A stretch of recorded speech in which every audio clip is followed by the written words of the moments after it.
দিন যাচ্ছে, বড় হচ্ছি। বড় হওয়ার পাশাপাশি ইমোশন, ফিলিংস সবকিছুই যেন কেমন একটা চেঞ্জেস চলে এসেছে। I don't know why, but যা হয়েছে বা যা হচ্ছে সবকিছুর জন্য আলহামদুলিল্লাহ।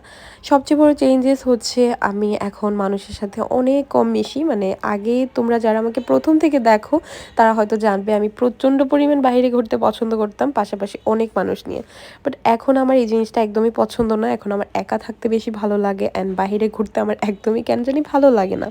আর বাহিরে গেলেও দেখা যায় আমি একা যাই, একা ঘুরছি, একা ফিরছি, সবকিছু একা, একা। মানে সিঙ্গেল লাইফ সবকিছু। মানে একা, একা সব করছি। আর এটার মধ্যেও কিন্তু একটা আলাদা শান্তি আছে।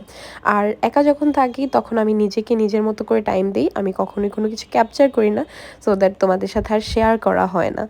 যাই হোক সেদিন অনেকদিন পর রাতের করে মানে রাতের বেলা হচ্ছে আমার কাজিনদের সাথে বের হয়েছিলাম পিঠা খেতে। মূলত চা খাওয়ার জন্য বের হয়েছিলাম, বাট চা আর খাওয়া হয়নি।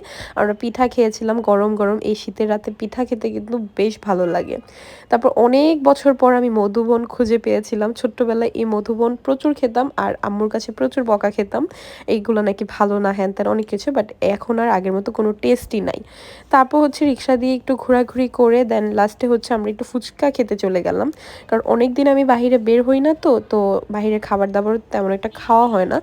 তো অনেকদিন পর আসলে ফুচকা খেয়েছিলাম।